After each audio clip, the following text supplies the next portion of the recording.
This program is brought to you by Stanford University. Please visit us at stanford.edu. Hush, hush, somebody's calling my name. Hush, hush, somebody's calling my name. Hush, hush, somebody's calling my name. Oh my Lord, what shall I do?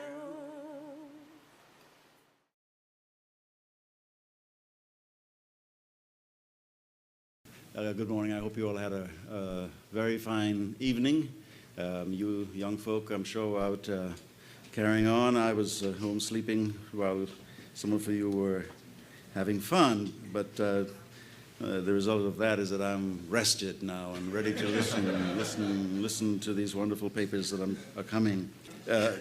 I'm enjoying the conference so much. I'm enjoying seeing my old friends and meeting new friends, and I just think it's been yesterday was very beautiful, and today is very promising from the get-go. I hope that everything goes smoothly from here on out. Cary. Good morning. I have the great honor of starting the second day, the final day of this conference. I'm Cary Wintz. I'm from Texas Southern University in Houston. So I'm going to immediately go to the introduction of our panelists. They will speak in the order with which they are introduced. And they all have bios in the program, and if you want to learn more about them, the great work that they've all done, please refer to the bios. The panel today that we're dealing with is called Framing Dunbar. The first panelist is William J. Maxwell from the University of Illinois at Urbana-Champaign, and he'll be talking about Dunbar's Bohemian Gallery, Foreign Color and International Modernism. He'll be followed by Ray Sapirstein from New York City, who's a photographer and multi-talented person, who will be talking about picturing Dunbar's lyrics, the poet's collaboration with the Hampton Camera Club. And finally, we have Reynolds Scott-Childress from the State University of New York at New Paltz, who will be talking about Paul Laurence Dunbar and the project of cultural reconstruction. We will follow the present, and after all the presentations are completed, we will then go to our question and answer period. Thank you.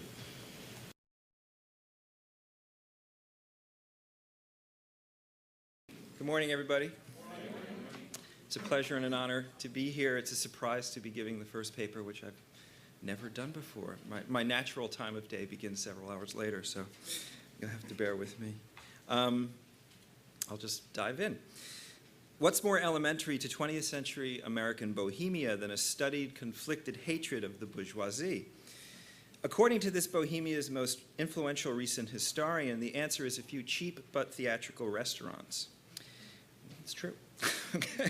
In her book, American Moderns, Bohemian New York and the Creation of a New Century, Christine Stanzel bypasses the Provincetown Theater, Mabel Dodge's Drawing Room, and other familiar Greenwich Village landmarks in the hunt for Bohemian Ground Zero. The source of the lyrical left milieu of Manhattan's 19 teens, fusing sexual, political, and writerly radicalisms with a hedonism that left nostalgia cannot forget, is instead traced down esoteric alleyways to Schwab's, Mold's, and Maria's long-leveled village dives of the 1890s. The garish light and deep shadows there made a stage where all rules were suspended, Stanzel reports. A platform where workers might expound upon Nietzsche, ladies could go unchaperoned, and gentlemen could speculate about the coming revolution as everyone drank steadily and plowed through great heaps of spaghetti or bratwurst or brisket. The morning after such symposia yielded more than the knowledge that European free thought and American free manners blended less painfully than brisket and whiskey. With greater volume than the Parisian salons and cafes they emulated, Stanzel's village eateries introduced non-starving artists to a controversial community and conversational community that opened out to a varied range of speakers, interlocutors, and topics. Over alcohol and family plates, downtown Bohemia chatted its way to a counter-public sphere more expansively democratic than the coffee-fueled bourgeois version theorized by Jürgen Habermas. Call the leading political product of this counter-public sphere a saloon rather than a salon socialism, a declaration of independence from the class insularity of otherwise revered Bohemian Paris, where mutinous pockets of the French middle sort had been talking, playing, and dramatizing ambivalence toward their birthrights, largely to themselves, since the 1830s.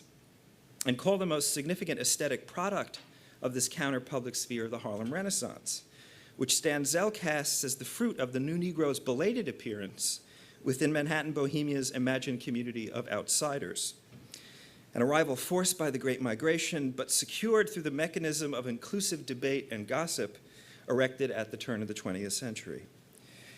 2 full decades before Renaissance vanguardists Claude McKay and Jean Toomer took seats at noisy village tables, however, the writer Booker T. Washington, honored as the poet laureate of the Negro race, had elbowed his way into a grander, less localized conversation about Bohemian styles and economies. In his 1899 collection, Lyrics of the Hearthside, composed as nonconforming crowds filled Schwab's, Mold's, and Maria's, Paul Laurence Dunbar offered a compact gallery of self-dramatizing Bohemian portraits. 8 poems in, just past A Sailor's Song and A Hymn to the Mystic Sea, came the first of these portraits, a short lyric given the definitive title of The Bohemian. That's when I knew I could write a paper about Bohemia. The poem's 6 tart pentameter lines, employing a never-spoken dialect of standard English, read as follows. Bring me the livery of no other man. I am my own to robe me at my pleasure. Accepted rules to me disclose no treasure. What is the chief who shall my garments plan? No garb conventional, but I'll attack it. And then in parentheses, come, why not don my spangled jacket? It's the end of the poem. That's why I'm not reading this evening. Okay, so the poem's missing subtitle might as well be the one Dunbar gave to his better remembered lyric, The Dilettante, namely a modern type. The man with the glittering jacket represents Dunbar's take on the dandy, the best publicized social type of the European Bohemian during the 1890s, and a direct descendant of Baudelaire's famous flaneur, the strolling Bohemian paradigm and counterintuitive Marxist hero of modernity who revealed and classified the commercial mysteries of the metropolis for the 1840s, 50s, and 60s. Like Oscar Wilde, persecuted and imprisoned in 1895, or for that matter, Paul Arabian, the race-weary wild admirer who martyrs the Harlem Renaissance at the close of Wallace Thurman's novel Infants of the Spring, Dunbar's modern type is an urbane construction of polished elegance and willful idiosyncrasy. Along with these more tragic bohemians, Dunbar's dandy assumes that artistry is not so much the signature of a disciplined talent as the possession of a special sort of dissident person, one whose self-integration of art, life, and fashion legibly distinguishes him from the multitudes of men in black. However, unlike the 2 Wildes just mentioned, Dunbar's clothes horse avoids all tokens of gender trouble or elastic sexual interest. In his half-comic insistence that rejecting conventional clothing is an act of bold self-ownership, of lonely war against inherited laws and authorities, this Bohemian stakes a claim as a man's man, but a man alone, uninterested in performances of affect and identity beyond those confirming his own muscular sovereignty. A dandified creation of his private dressing room, he is nonetheless no fin de siècle decadent, wasted by bookish neurasthenia. Neither in his self-possession and racial indeterminacy is he the second coming of Zip Coon, the stock character of the preening black city slicker who referenced the threat of racial amalgamation on the minstrel stages of the mid-19th century. Instead, Dunbar's dandy qualifies as a model and trope of confident discursive autonomy, no more likely to enter the theater of village dialogue than to dress someone else's undignified part. In the semi-dramatic monologue of this Hearthside Modern, Dunbar talks back to Schwab's, Mold's, and Maria's by not talking with anyone anywhere in their vicinity. Now, this is quite a load to hang on a 6-line frame, I admit. But I also believe that this brief poem displays, in useful relief, a critical but neglected element of Dunbar's millennial overture to the modern. From his 1897 London expedition to the publication of his last novel in 1902, The Sport of the Gods, Paul Laurence Dunbar more than once reached for the modern type of the Bohemian when approaching the intersection of metropolitan life, ambitious commercial literature, and the migratory male self. In particular, as suggested by the self-governing speaker of the poem I've just discussed, Dunbar turned to figures of Bohemia when negotiating the proper stance of a racial national bard and professional African-American man of letters to the emerging modernist ideology of aesthetic autonomy, primed by the Kantian theory of disinterestedness and rehearsed in the literary avant-gardism of the European 19th century. Cracking Dunbar's forgotten Bohemian code thus offers a fresh angle on the problem of his own literary modernity, still generally wedded to the question of whether his texts in American Negro dialect successfully adopt the black modernist strategy of the mastery of form, resignifying plantation school stereotypes with subtle irony. There is more to Dunbar's courtship of a proto or partial modernism than can be detected through Baker's Dozens, a game of literary critical microbe hunting whose players compete to identify the smallest trace of honorary resistance. I have played this game myself. Among other things, this courtship unexpectedly suggests that modernism may have first entered the cultural field of African American letters not as a series of unforeseen breaks and resistances, but as a set of contents and conventions recognizably akin to the designs of Southern history and of local colors' everyday use. Coffee, excuse me. Okay. For his part, Paul Laurence Dunbar first entered the cultural field of European Bohemia via the steamship Umbria in February 1897, bound for England and a 6-month working vacation in London's clubs, music halls, and private homes. Cultural history's judgment on this dip into Black Atlanticism has been split.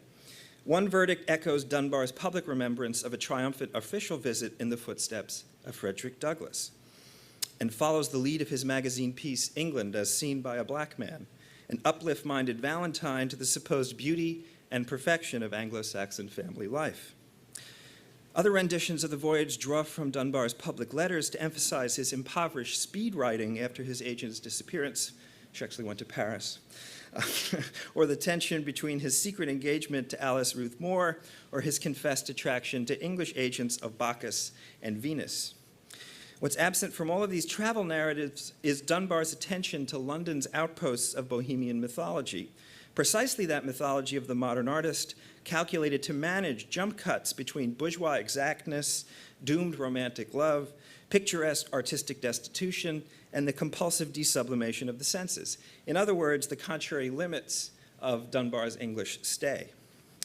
Despite Henri Murger's pace-setting opinion that, quote, Bohemia only exists and is only possible in Paris, end quote, London in 1897 was arguably European Bohemia's second city, among the likeliest spots on the planet for a dapper, brilliant, alcoholic, tubercular, and sexually driven author to discover the Bohemian Rhapsody capable of harmonizing these demanding qualities.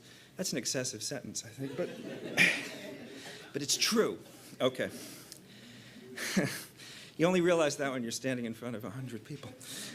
Dunbar was happy to learn that Mallarmé and other self-exiled symbolists had lived in the old French quarter of Soho and made a special pilgrimage to the Cheshire Cheese in nearby Fleet Street, an antique pub that blended Parisian intellectual cafe life with Johnsonian geniality. In a commemorative poem anticipating Du Bois's comfortable sit-down with Shakespeare, Dunbar recalled the embrace of the Cheshire's canonical ghosts. And here's a little bit from that poem, just very quickly. Applauded unreproved, I held with pardonable pride the place that Johnson occupied. And it's called At Cheshire Cheese, this poem, if you want to know. The Savage Club, the sponsor of Dunbar's most successful London reading, was the toniest place in the city for graying Bohemians to go somewhat straight and gracefully to seed. More theatrically, Puccini's opera La Bohème made its English debut 2 months after Dunbar's arrival, forever obscuring the relative cynicism of Murger's source text, Scènes de la vie de Bohème, which couched Bohemia as a single stage of artistic finishing school, a preface to the academy, the hospital, or the morgue.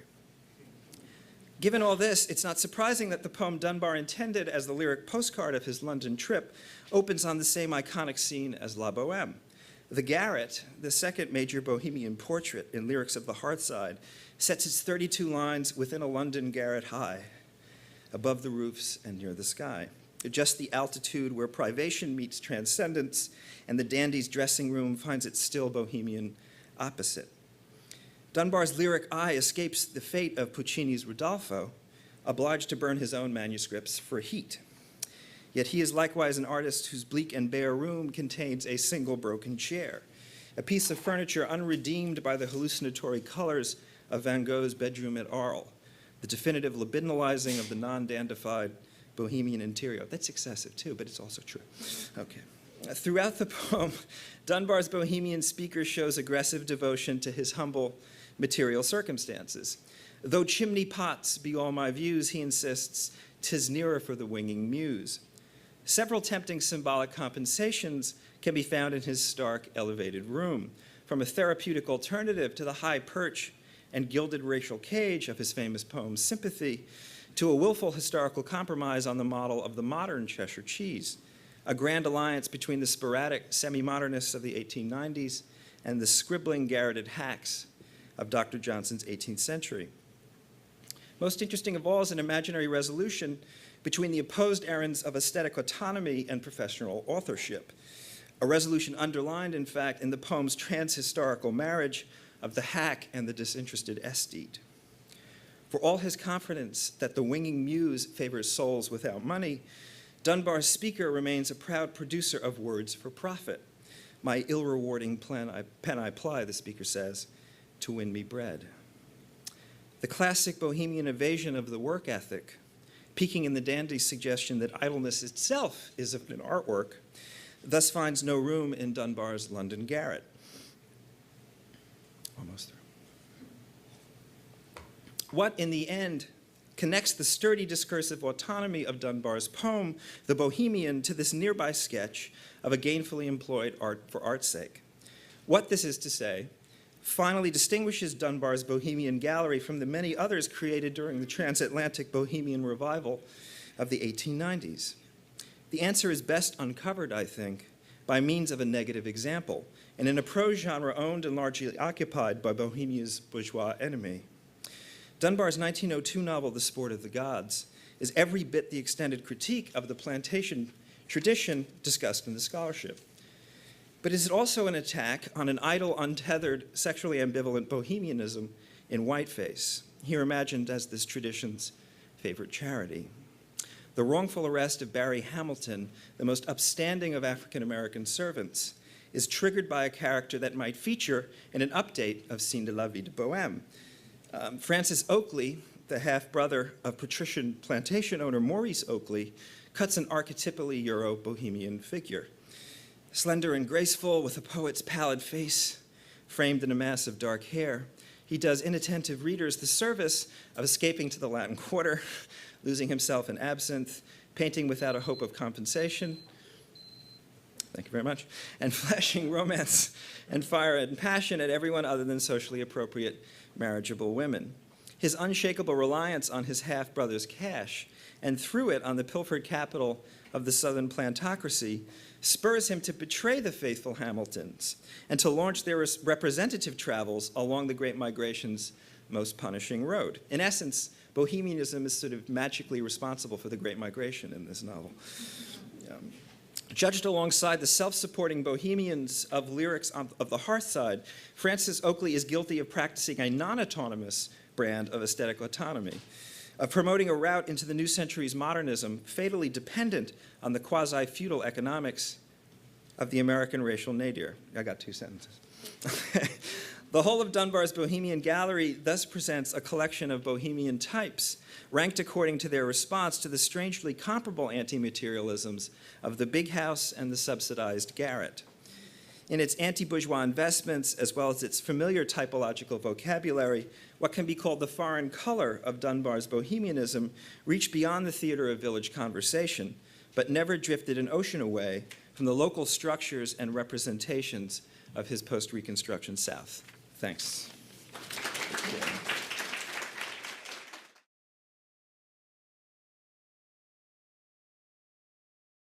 Nice to be here. Good morning. From 1899 to 1906, Paul Laurence Dunbar published 6 books of poetry. This is 4 of them, the ones I had handy. Illustrated with photographs taken by the predominantly white faculty and staff members of the Hampton Institute Camera Club, most of whom hailed from New England and other areas of the Northeast. Comprising half his output of published poetry and among his most popular volumes, the illustrated editions demonstrate Dunbar's substantial interaction with photography and represent an early, extensive, and influential use of text published with photographs. Made possible by the development of half-tone printing in the 1890s, the Dunbar books typically place text and photographs side by side, 1 image per stanza, on nearly equal footing. Several of the early books in the series were published in multiple editions of 5,000. The photo books made a more substantial contribution to Dunbar's life work and to American cultural history than scholars had previously estimated. During his lifetime, many Americans would have read Dunbar's work in this form, and perhaps with the exception of the Farm Security Administration, if we consider that a single body of work, the more than 500 images in the Dunbar books represent the largest single body of photographs of African Americans published to date, a major unexplored resource in American visual culture and African American studies. In addition to their significance for Dunbar's work, these photographs complement and challenge the photographs Frances Benjamin Johnston fashioned in her commissioned promotional portraits of Hampton Institute for the Paris Exposition of 1900, much cited by scholars of visual culture.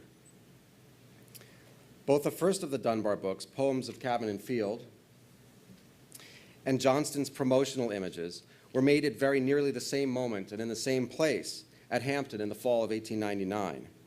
Both sets of images ought to be played off each other to discern the nature of Hampton's industrial education.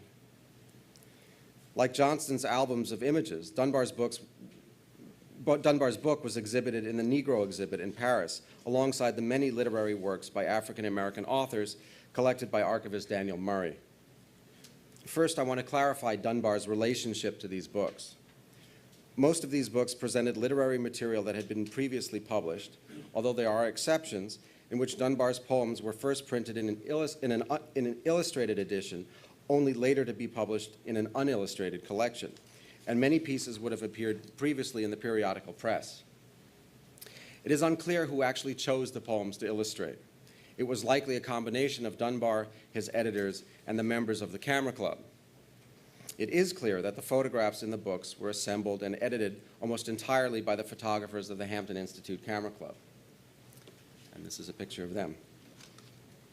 And in fact, their personal ties to Dodd Mead & Company resulted in the publication of these editions in the first place. Early on, the Camera Club, founded in 1893, sought to illustrate poetry as a creative pastime, and they had previously illustrated work by Bryant and Whittier. The first of Dunbar's poems they illustrated was The Deserted Plantation, a conventional and sentimental poem, yet one recalling the African American community during slavery rather than making paeans to the benevolence of white masters. They selected illustrations from the poem from among members' submissions, characteristically ratified by vote.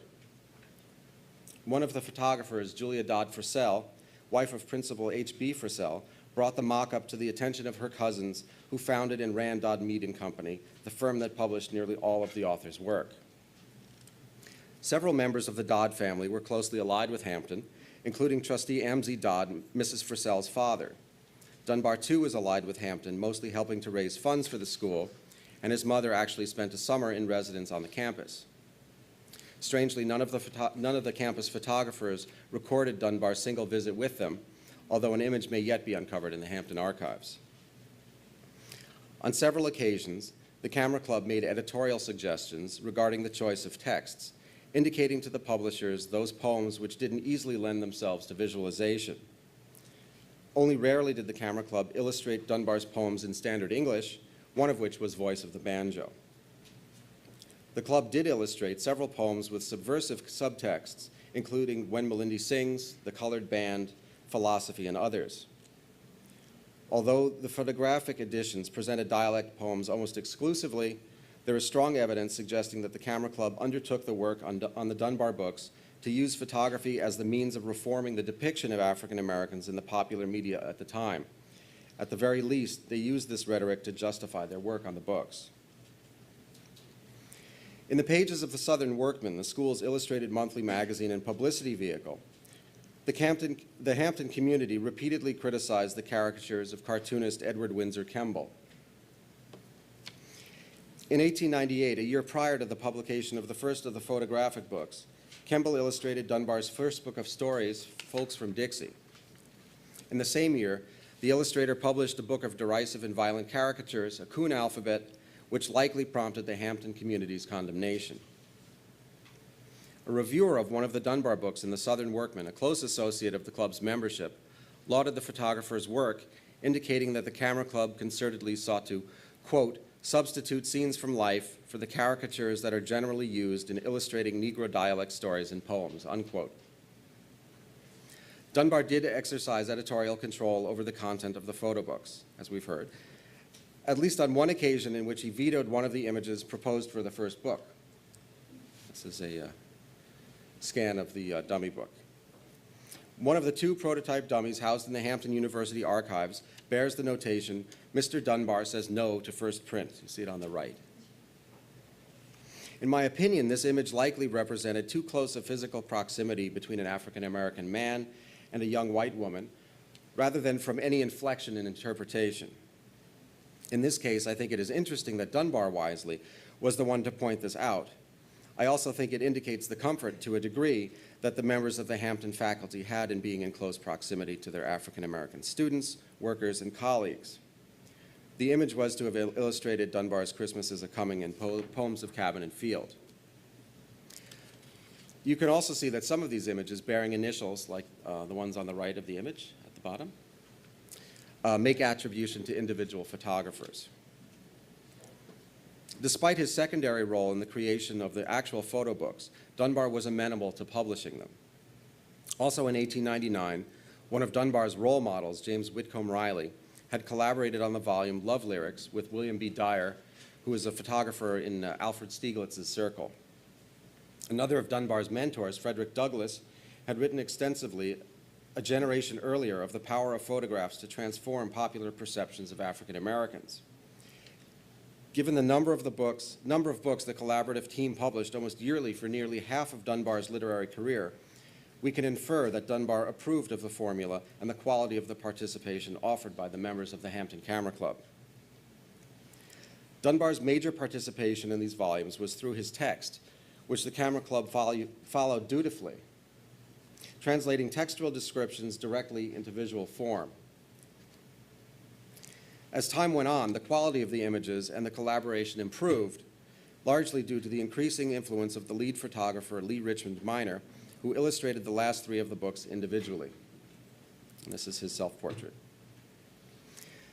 Minor, the school's art teacher, would become the school's official photographer and cinematographer for a generation from 1906 to 1933. The images reveal several salient themes, such as containment within domestic spaces and the prevalence of firesides and threshold imagery in Dunbar's work. As the first readers, in some cases, to respond to Dunbar's work, the Camera Club images are good barometers to gauge the reactions of enlightened readers and the aspects of Dunbar's work upon which they fastened. Although they were few in number, there were several African-American members of the Camera Club during the years of the production of the Dunbar books.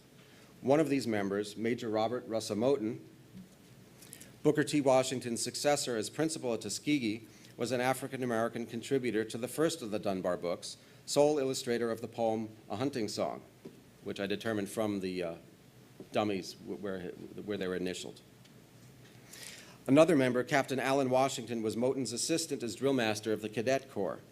He started participating in the production of the books as a model. Appearing in outtakes from Time to Tinker Round, and I think this didn't make the book because he looks too industrious to illustrate Time to Tinker Round. And he also played the role of the preacher in an antebellum sermon illustrated by Minor and Jogging Along in 1906.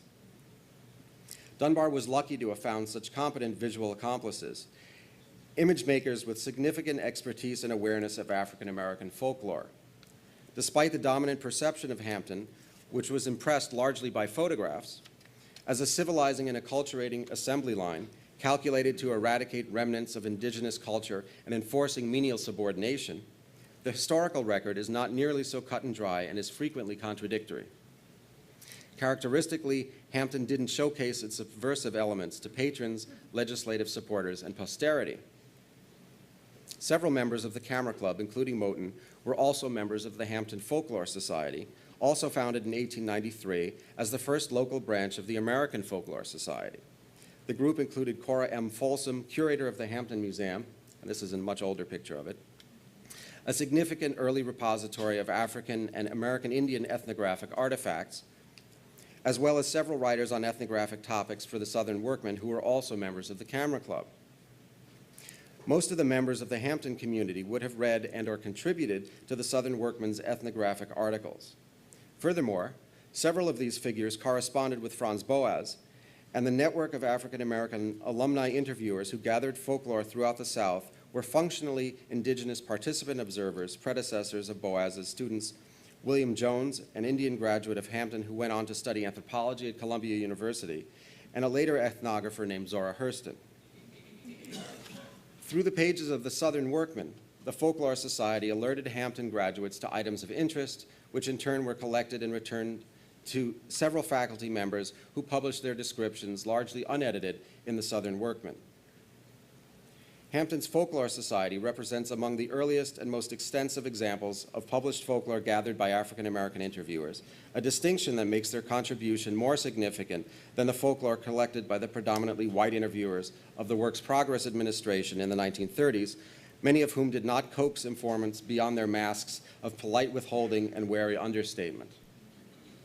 Several landmark studies in history and folklore, Lawrence Levine, Elsie Clues Parsons, Nubel Niles Puckett, and Alan Dundas, in fact, owe much of their raw data to Hampton's prescient commitment to ethnographic documentation. In many cases, the Camera Club responded to Dunbar's interests in folklore with a great degree of perceptive nuance,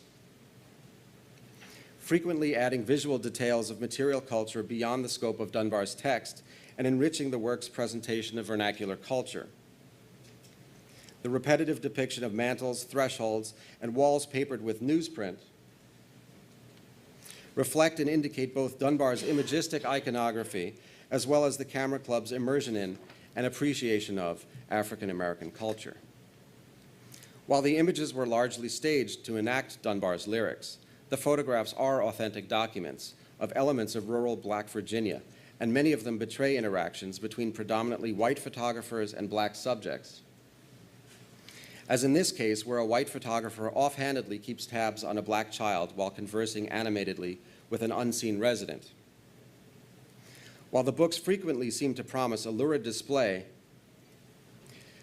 of the interior of the African American experience obscured from white observers, it seems that Minor and the members of the Camera Club in part normalized and legitimated Black culture, much in the manner of Henry Osawa Tanner, whose magisterial painting, The Banjo Lesson, had hung in the school's library since 1894. And this is Minor's photograph. If we could extrapolate Hampton's mission from this photograph, we'd come up with a different conclusion than we do when viewing Francis Benjamin Johnston's imaging. And we have Hampton students in the library and the Banjo Lesson hanging above the mantel on the left.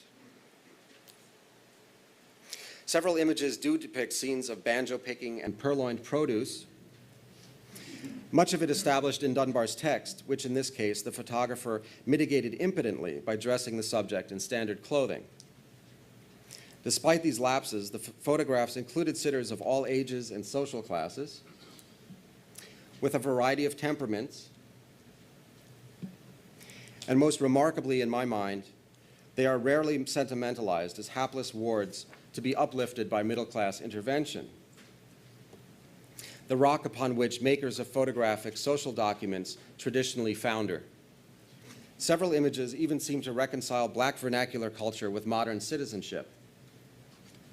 Hardly representative of the accepted wisdom on the subject of industrial education, and more the kind of pride and confidence in culture espoused by Zora Hurston and her Eatonville-based model of Black autonomy. In the case of this apparently modern couple, the newsprint on the walls, an African-American cultural tradition, has been applied rationally and systematically, reconciling tradition, hygiene, and progress. And I'm almost done. I hope my take encourages you to sample this body of images throughout its extent, to see beyond representational conventions into the interstices in which Dunbar and the Hampton photographers consciously evaded convention and essentialisms of identity. I believe each of the foregoing aspects prompts serious consideration, illuminating not only the subtlety and significance of Dunbar's photographic editions, but also the legacy of so-called industrial education.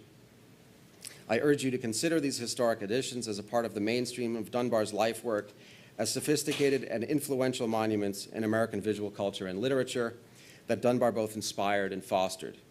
Rather than simply as throwbacks to 19th century cultural purism, I tend to regard them, and Dunbar in part, as harbingers of the 20th century, openly multivalent and composite in their character. Thank you.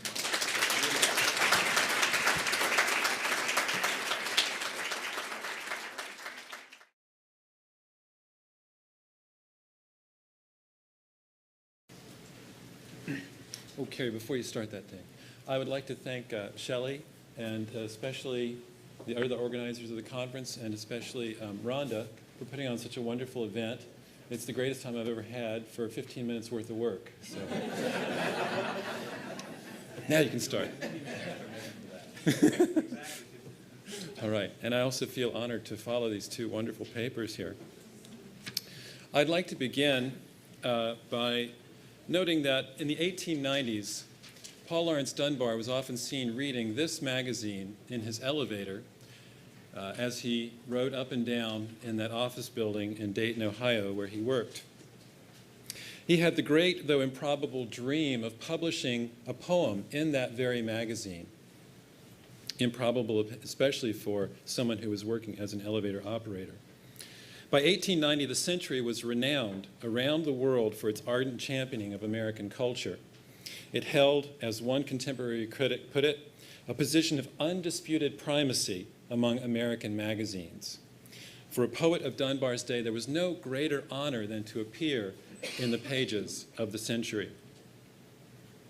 Between 1895 and 1906, the Century published 30 Dunbar poems.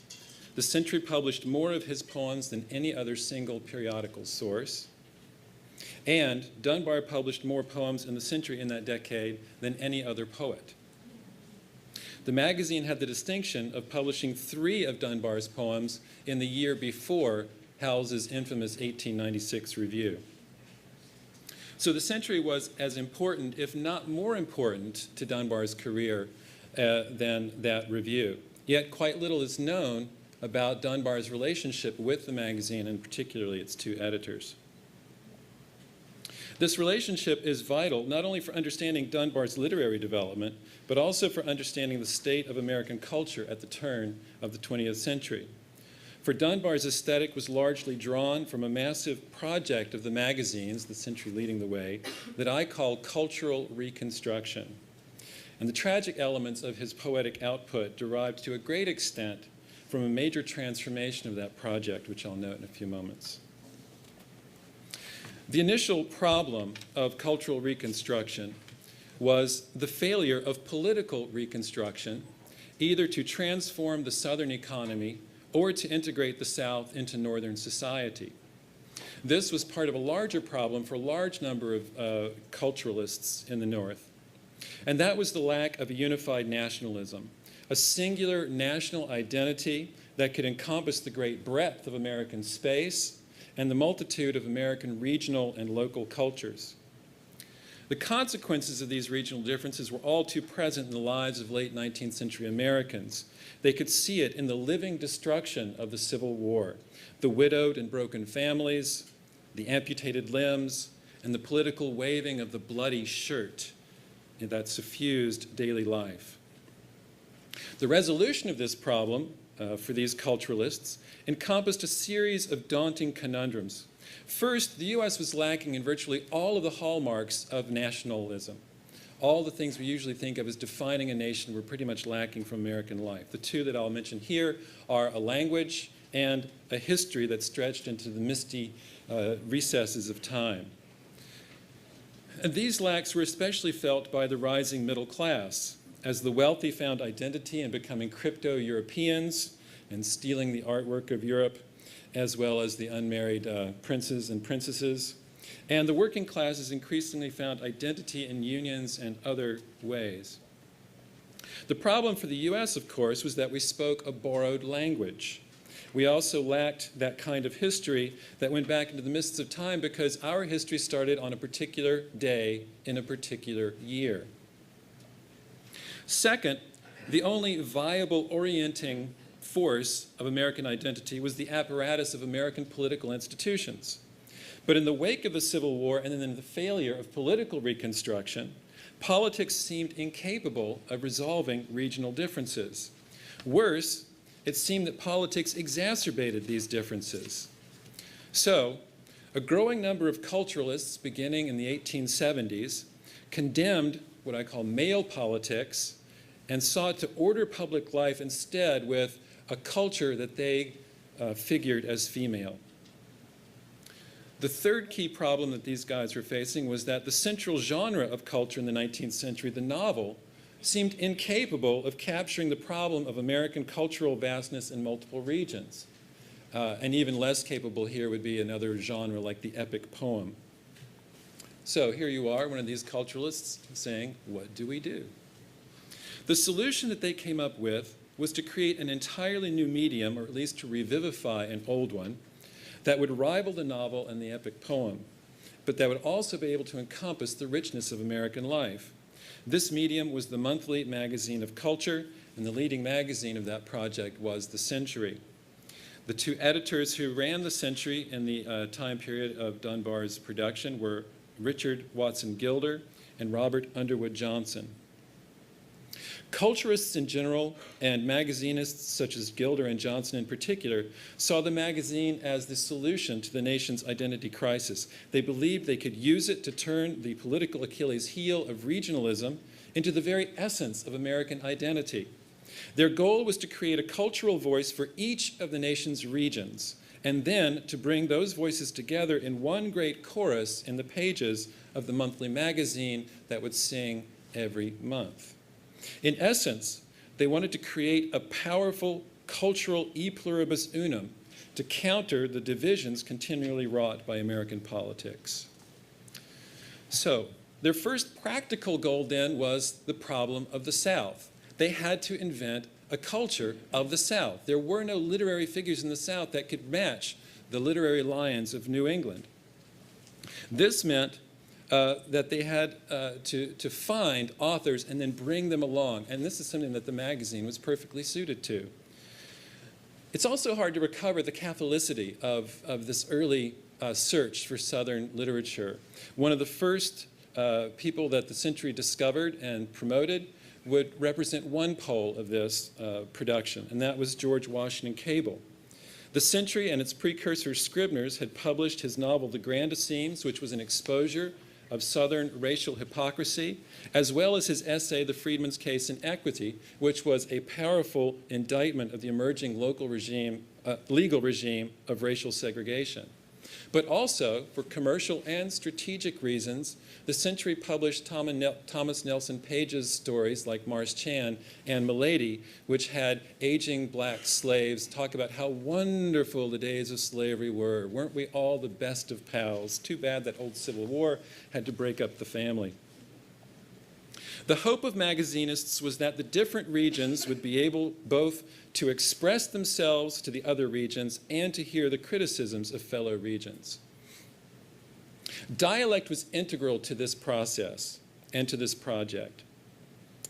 As the progenitors of cultural reconstruction saw it, dialect provided a mythical past and a unique language, or at least a set of variations on a language, all in the same stroke.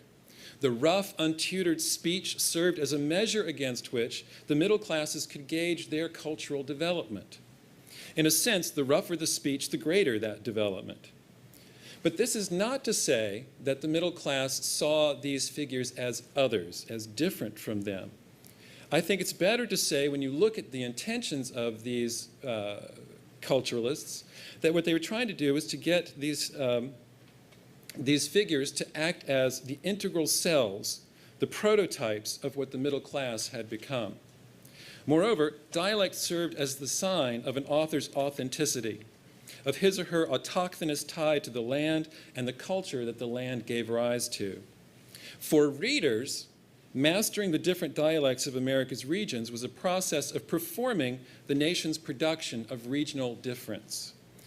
In the works of Cable and Page, according to the tenets of cultural reconstruction, black characters then were not figures of racial otherness, they were signs of regional character and history, just as were Georgia Crackers, Tennessee Mountain Hillbillies, Indiana Hoosiers, New England Yankees, California Miners, and many others. This was the plan, at least. Two developments fossilized this supple and broad-minded inclusiveness with the stony sediments of racism. First was the social and political victory of the white supremacist Solid South through the 1890s and early 1900s, and second was the massive influx of immigrants from Southern and Eastern Europe. I won't talk more about those, that would be a history lesson. But I do want to mention here that into this mix, Paul Laurence Dunbar threw a bomb. He printed his picture, his photograph, in the frontispiece to majors and minors and proclaimed to the world his blackness. This bomb would eventually explode cultural reconstruction's pretensions. By revealing that black authors could write Negro, it participated in reframing the romanticized regionalism of Page and his ilk to be inauthentic. But this would come at a cost. It would also mean that Dunbar would have to write as a racial authentic. The project of cultural reconstruction had a profound effect on Dunbar's dialect poetry. It required Dunbar, in the name of authenticity, to construct, at first, a false literary persona. If Negroes were Southern and rural, then the authentic field for black authors was the rural South. They could not authentically speak of other regions or locales. This, of course, cut against Dunbar's history as a child of the urban West or North. And indeed, Dunbar early on read his regional self as Western, to a great extent thoroughly in line with cultural reconstruction. And it was through his engagement with the century, however, that he transformed himself literarily into a Southerner. And we can see this in his poetic output. Of the 13 poems that Dunbar published before his first century poem, none was in Negro dialect. 10 were in Standard English, 2 were in Hoosier dialect, and one was in German dialect. What is more, none of the Standard English poems had a racial theme. All were about nature, love, and other romantic subjects. In the 3 years following the publication of his first century poem, 1896 through 1898, Dunbar published 34 poems in national magazines. 24 of these were in Negro dialect. Of the remaining 10, 3 were on themes related to black life. Now, Gilder and Johnson were clearly enamored of Dunbar's facility with Negro dialect. Through 1898, they published 13 of his poems, 13 of his poems. 10 were in Negro dialect, and all but one were about African American life. Dunbar was frustrated by this pattern, as his noted ambivalence regarding dialect poetry suggests. Even more frustrated was he that Gilder and Johnson did not place his dialect poems in the body of the magazine, but rather in a section in the back called In Lighter Vein. Granted, Dunbar had distinguished Southern company there, such as Joel Chandler Harris's Uncle Remus Tales, and other shorter poetic and prose pieces of some rather famous authors. But Dunbar yearned for the century to publish his standard English poems and to place his dialect poems also in the body of the magazine. Only in November of 1898 did the Century editors place a Dunbar poem in the body. And tellingly, this was a sonnet on Harriet Beecher Stowe. Between 1898 and 1905, the magazine carried 17 more Dunbar poems, only 2 of which were written in standard English and placed in the body of the magazine. And the magazine began to place his dialect pieces also in the body of the magazine. This pattern does not suggest either a callous disregard for Dunbar's work or tokenism. Rather, the editors treated Dunbar as they did numerous other poets. Indeed, with his early successes, the Century editors invited Dunbar to their offices and feted him quite handsomely. Working closely with him, they helped hone his poetic skills in such difficult forms as the sonnet. And this is something that they also did for quite a number of other authors. By 1900, the Century editors themselves, however, began to question their use of black figures in dialect poetry, perhaps concerned over the series of race riots that had hit the country in the previous 2 years. Johnson asked Dunbar in a letter whether the Century used the Negro too often for comic material. Dunbar said no. Quote, "There is a larger moral quality in his character, just as there is in that of the Irishman, and I cannot see that a laugh when one laughs with them hurts either one or the other," Dunbar said. I find his response here a bit odd, because clearly he had begun to chafe against dialect writing by this time. And given the menacing racism of the late 1890s, it seems difficult to account for the comic use of the Negro character in a magazine whose audience was largely white. At best, Dunbar here was conceiving of humor as a form of sympathy that asked readers to identify with the subject of the comedy, and at worst, he was trying to make sure that he kept open one of his main outlets. Whatever the case, Dunbar used this occasion to inform Johnson that he had written a couple of serious pieces in response to the present turmoil, as he put it. Johnson accepted one, The Haunted Oak, which we heard about yesterday. The Haunted Oak was a powerful attack on lynching, and Johnson accepted it and then published it in the December 1900 issue. The 16-stanza poem was by far the longest piece that Dunbar published in the Century, and it was also one of the longest, if not the longest, poem that the Century ever published. But by then, it was too little and too late, as it sounds like it is for me. I have three more sentences, four and a half. In the years following 1898 until his 1906 death, Dunbar published upwards of 200 original poems in magazines and newspapers across the country. Most of these, by far, were in Negro dialect. None was in Hoosier or any of the other white dialects that Dunbar had specialized in early on. A handful were in Standard English, but few, if any, were on non-racial themes. Virtually all were on themes of black history or specifically black culture. By then, Dunbar had lost all hope of being a regional voice in the chorus envisioned by the early formulation of cultural reconstruction. He had become instead the poet of a race trapped in a prison house of dialect. American national identity was now constructed on the production not of regional difference, but on the production of racial difference. Thank you.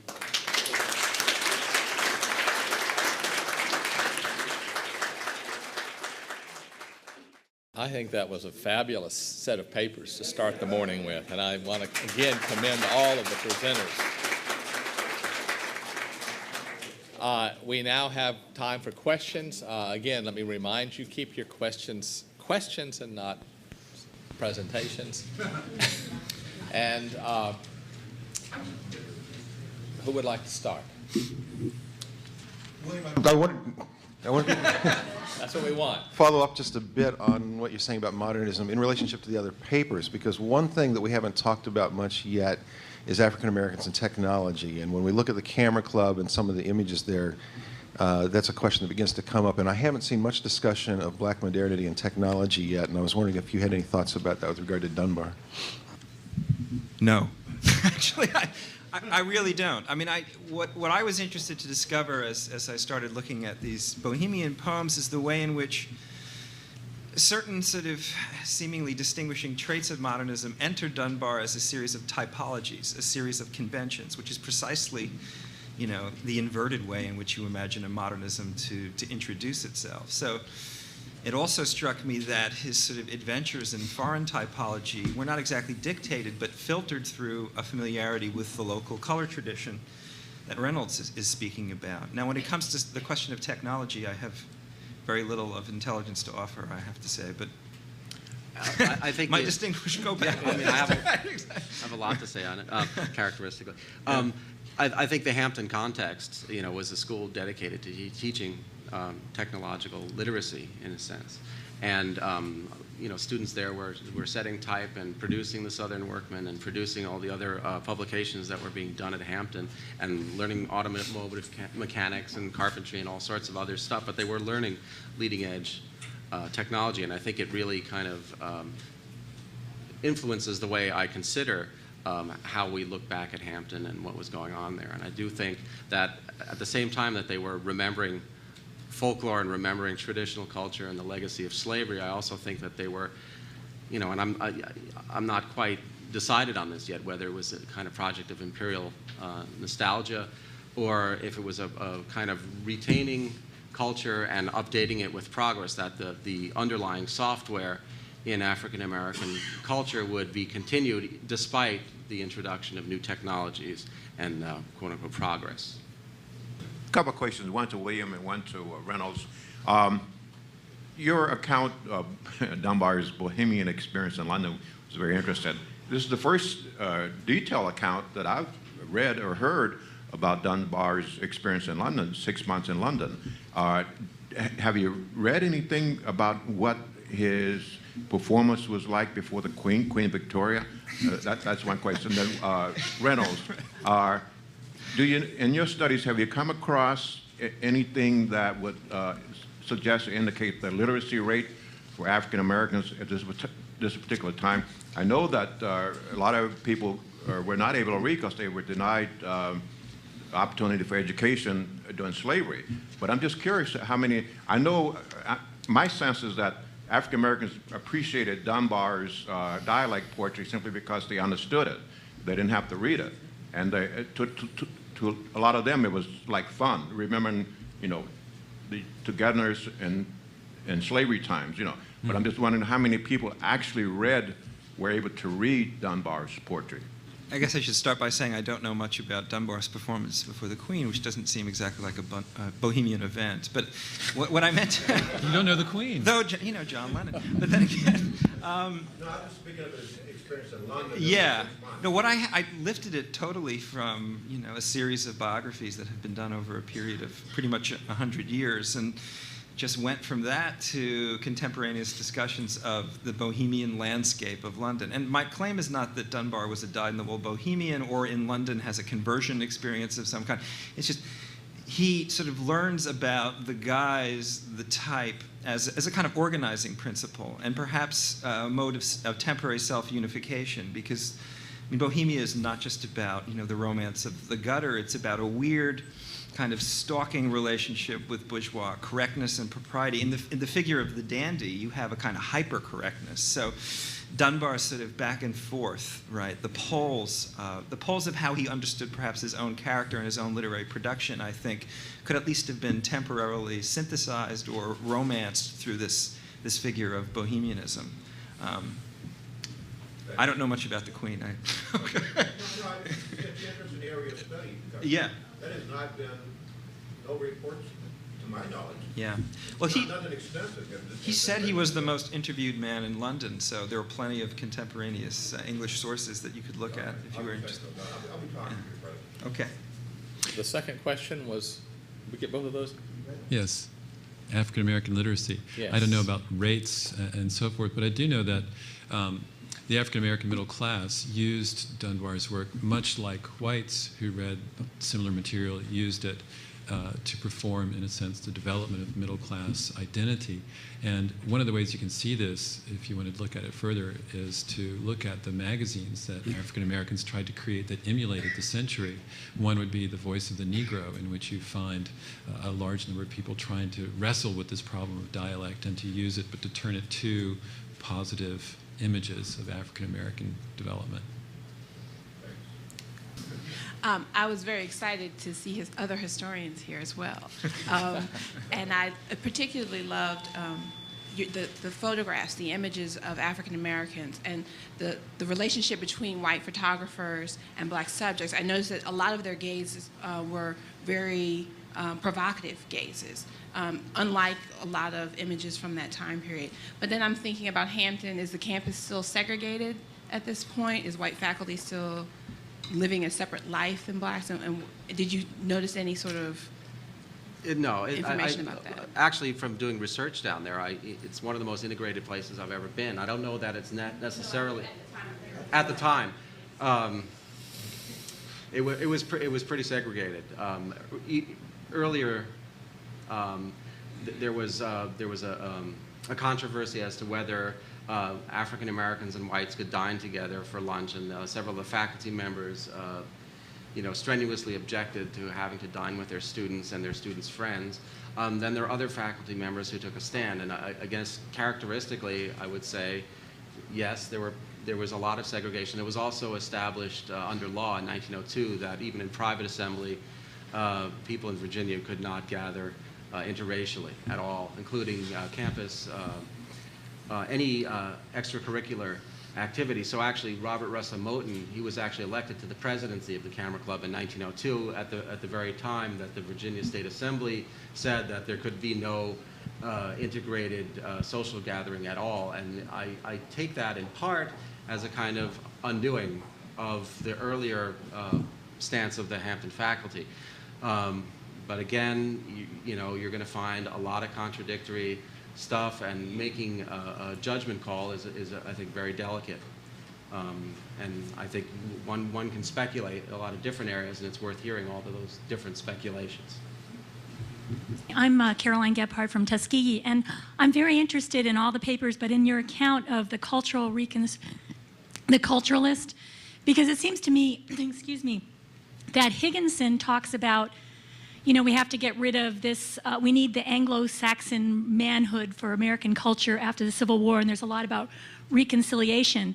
So I'm a little skeptical of the idea that Johnson and Gilder have such a broad-minded, I guess, I know you only had 15 minutes, but the idea of the production of racial difference only happening afterwards, I'm skeptical, so I'd like you to comment. Johnson grew up the son and grandson of Quaker abolitionists in Indiana. His grandfather was a conductor on the Underground Railroad, and he knew Frederick Douglass from meeting him at his grandfather's table when Douglass went out there. He used that then to convince Douglass to contribute to the Century magazine in 1881. Gilder had a more conflicted relationship with African Americans in the sense that in his family, there was an African-American woman who had been a slave of his mother's family. They gave her freedom, but then she stayed with the family throughout the rest of her life. But she was always in the house, and so he had this very close presence of an African-American person, which was quite unusual, I think, in that area. And I'm talking in this paper a lot about their intentions and not necessarily about actualities. One of the problems is that a lot of people have simply found a couple of quotations in the Century and said, oh, these guys are all racists. And I don't think it's that easy. And what they were in fact trying to do was to create a broad-minded inclusiveness. And they made a mistake because they began to meet lots of Southern authors, and they then took tours of the South. Gilder went down to New Orleans in 1885 and all along the way talked to Southerners. And he heard them say, oh, we just rejoice at the end of slavery. It was a burden on us as much as it was on slaves. And so, but from these whites' reports, they then, Gilder and Johnson and the other culturalists, made this mistake of thinking, oh, that means that they want an equalitarian society also.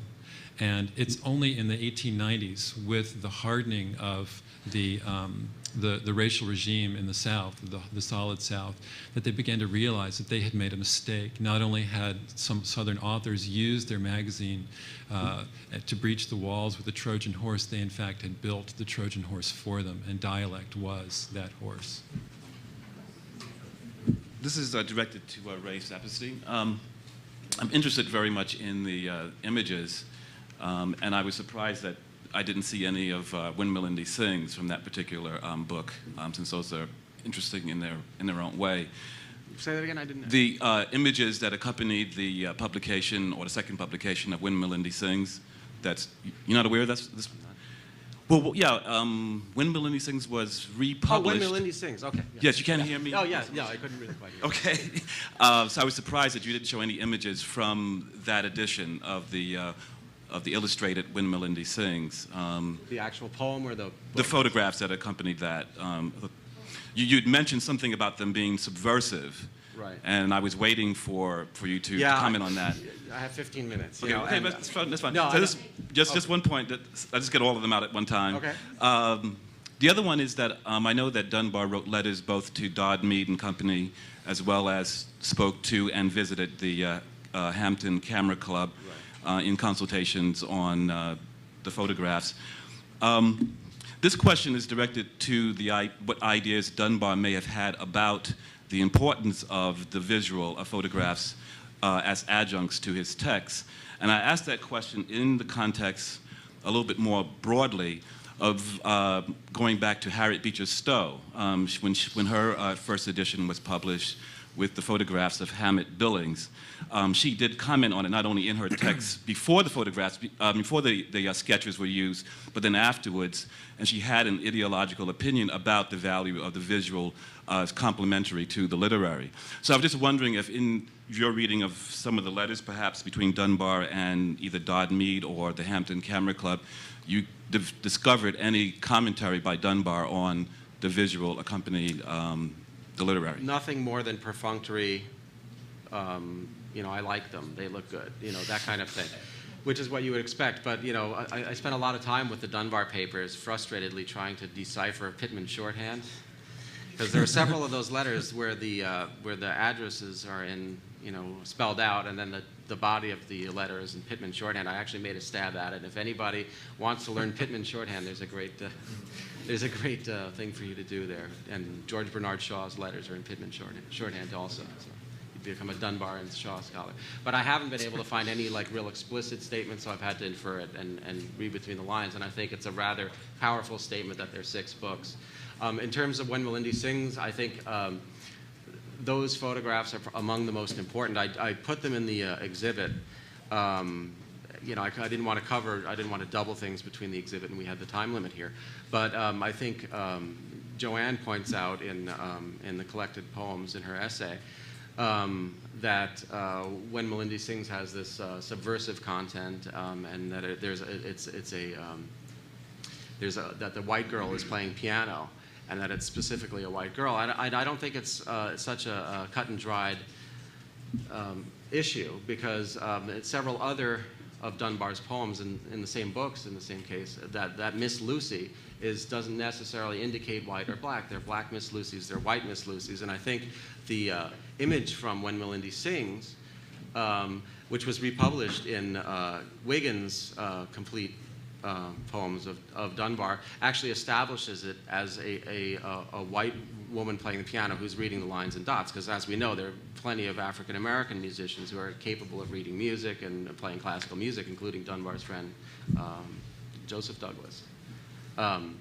So I think the photographs actually, in some ways, intensify that the subversive content of that poem in particular. I have a question for Bill. Dunbar also wrote a poem back from London in dialect, and it takes the form of a letter to his family, and it's very curious in terms of the way that would juxtapose to this picture of a Bohemian. And I've always thought that letter was very moving, because I sort of bridle when I hear dialect was a total prison for Dunbar. I mean, it was a prison in that he was forced to write in dialect, but I know you didn't say. But it seems to me that that letter sort of indicates an intention on his part to avoid what Richard Rodriguez would do later in Hunger of Memory, and he got in a lot of trouble for it, saying he was educated and he couldn't talk to his family, that kind of thing. It was almost as though that poem is a voice back to the people in their language, so they can feel they were there too. Mm-hmm. So maybe, was he a dandy and a representative of the folk? Yeah, I think so. I think so. I mean, he wrote many things in England. I mean, I think one of the things that we're seeing in this, in almost, you know, hallucinatory multivalence that we're producing out of Dunbar. He's a professional author, right? Writing to type across a whole range of different positions, right? That's part of what's going on. So in London, I mean, he writes a novel. He writes many poems. He writes in even a more intense manner once his manager abandons him and he's no longer anywhere near the Queen, right?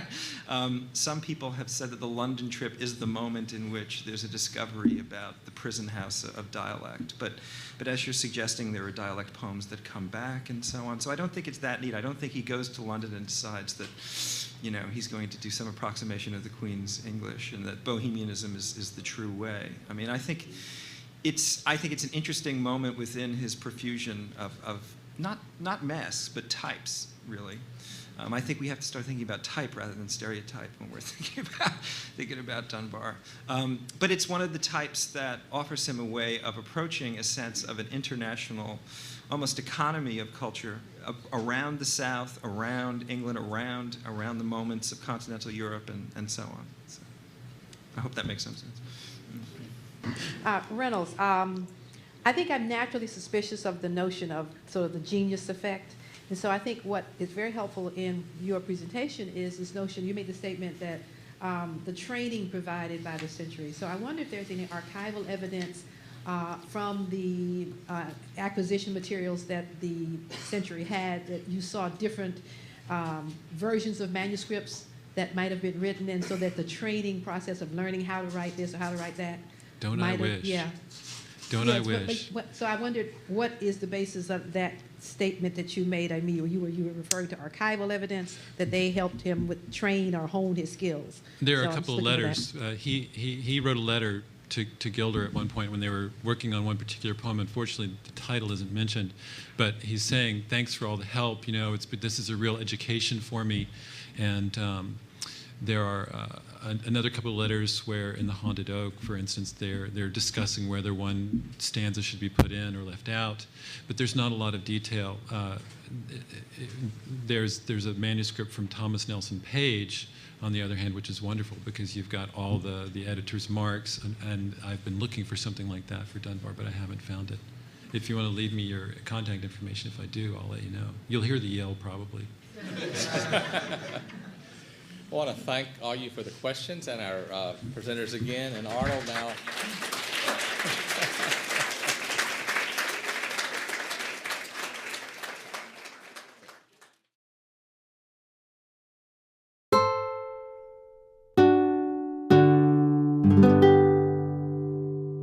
The preceding program is copyrighted by Stanford University. Please visit us at stanford.edu.